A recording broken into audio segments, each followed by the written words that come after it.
Hello everyone, welcome to this tutorial for my anthemic and soaring arrangement of the worship song, The Blessing. In this tutorial, I'm going to go over any potential trouble spots and give you some insight into my thinking as the arranger. So, what was I thinking? I actually find this worship song very beautiful, and when I approached it to arrange it, I really wanted to capture the same spirit that's in the original recording, sung by Carrie Job and Cody Carnes. And I didn't want to, do too much that was like super creative or experimental, because I just find it to be a really worshipful song. If you know the story behind it, it was actually written in a spontaneous time of worship, and so it really has that kind of quality to it. And I just wanted to make a piano solo version of this song that captured that. So that's what I was aiming for. That's why it follows the same kind of emotional and dynamic arc as the recording, and why it led me to some of the decisions that I made in it. And why there's so much driving when it builds up. There's so many eighth notes and 16th notes, and it's just like a dong dong dong dong. Really that's kind of the rhythmic foundation of this song, as it is with many worship songs. And so that was the reason for it. I do want to address some potential trouble spots. The first one being, it's in the key of B. Now, I do make it available in the key of C major with no sharps or flats. So if you have trouble reading 5 sharps, as I do, then you are more than welcome to download and read from the version in C major. In fact, I recommend you do. It's so much easier. The reason I did it in B is because I just like the sound of it. And, I get to cheat because I wrote the arrangement.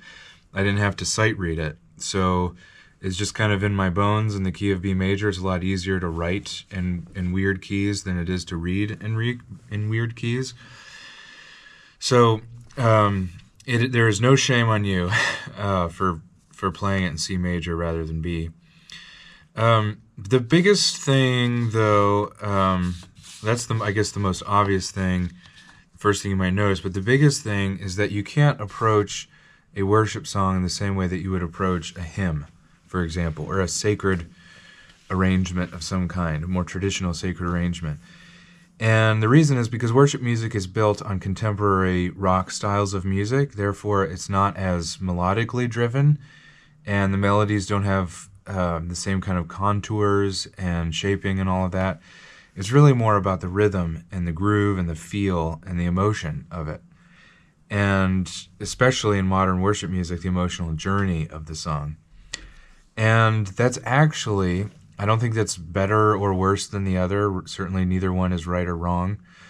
But it definitely does change the way that you play it and the way that you approach it. And I do think that modern worship music is harder to play on the piano than sacred music, because sacred, traditional hymn music, you just put it in front of you and you read what's there and it's going to sound pretty. But if you read what I have here and you just play it as written, it's not necessarily going to sound pretty. And here's what I mean by that. You need to, I don't know if you can play this kind of music and not sing it in your head and it come out beautiful.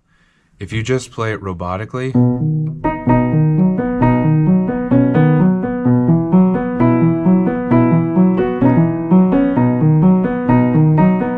it's going to sound like a machine. It's going to sound awful.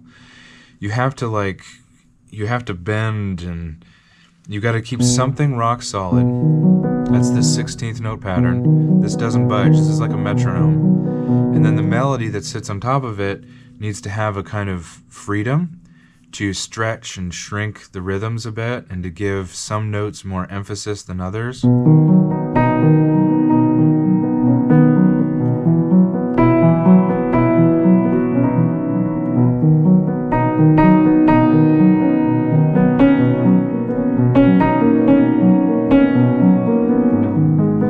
So do you hear how every note of the melody is not even? It's not the same dynamic. It's not the same energy. Each note is different. Here, I'll try to exaggerate it.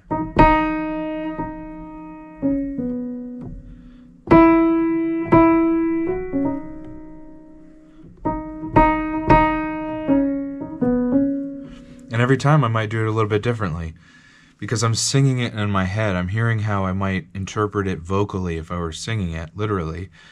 I try to put that into my hand and have my hand mimic that. And so some of the rhythms aren't like super tight, and some of them are stretched a little bit longer, and there's freedom there. But my left hand is a rock.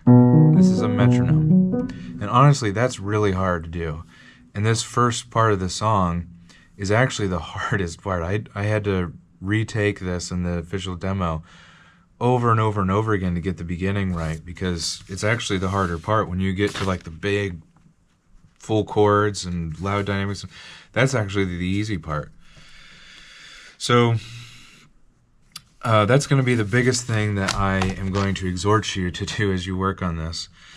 When we get to measure 19, it's the first Amen chorus. You have the first moment where there are chord spacings in your left hand that I guess I don't know the actual statistic on it, but that many pianists will not be able to play because your hand isn't freakishly big like mine is. I find that playing tenths, a third beyond an octave, is very comfortable. That's how big my hands are.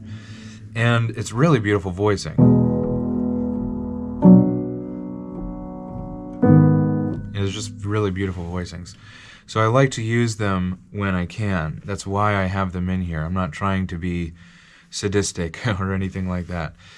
So I put them in there as I arranged. So first of all, I arranged it in a way that I thought would be the most emotive and powerful. And then I notated it in the way that I arranged. I didn't shy away from that. I kept it the way that I thought would be the most beautiful. So that if you can play it, then you can do that. If you can't play more than an octave, then there's a few workarounds. And I put a little asterisk here with a little direction on how you might play these differently than they're written. There's a bracket there, so you could take that top note in the left hand and play it with your right. So it'd be, if I start at measure 19, like that. So instead of that, I'm going like that. And then again here. All the way up until you get to, I guess it's just that first chorus, and then again at the end of the song. You can reach those notes by playing them in your right hand. Another option is, I'm reading my note here, you could just omit those top notes and it would be fine. Here's what that would sound like.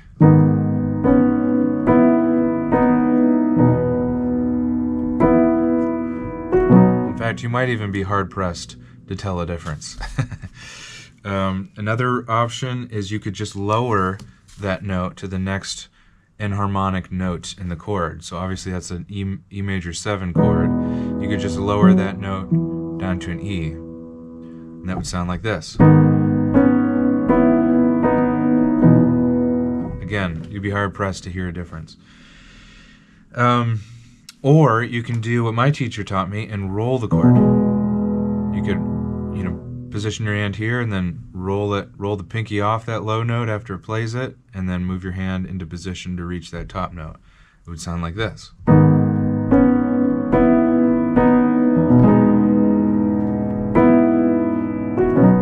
Obviously that sounds different, but it doesn't sound bad. So you've got 4 options there of ways you can play that differently than it's written.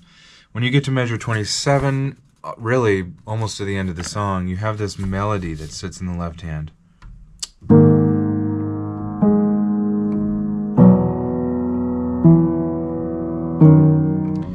And the same rules apply.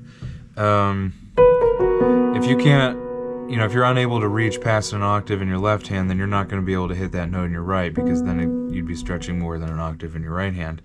But you could just omit it, honestly.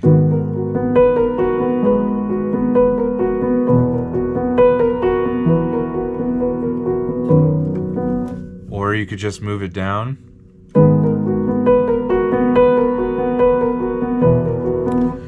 One of those options, whichever one you like the best, is going to work there.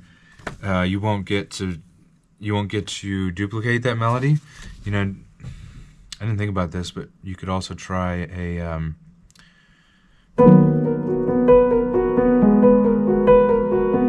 bringing the low note up an octave. Yeah, you could do that.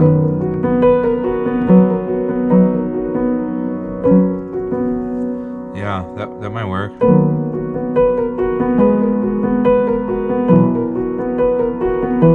Like that. So I just thought of another option of switching that up. Then the rest of the song here, it is dependent on like this slow build of energy. And so I have the direction crescendo poco a poco, which means little by little. And you need to take that literally, because if you get yourself to forte too early, then you've got nowhere to go. So it is a very slow build.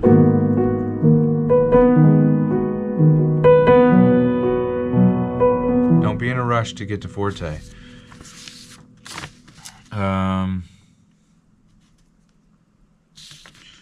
Yeah, everything else really is self-explanatory. I don't have anything else to say. So I hope that's been helpful.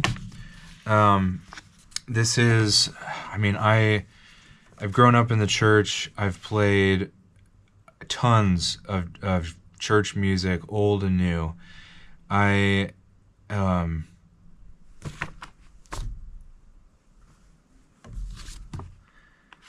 So that's it. I hope this tutorial was helpful for you.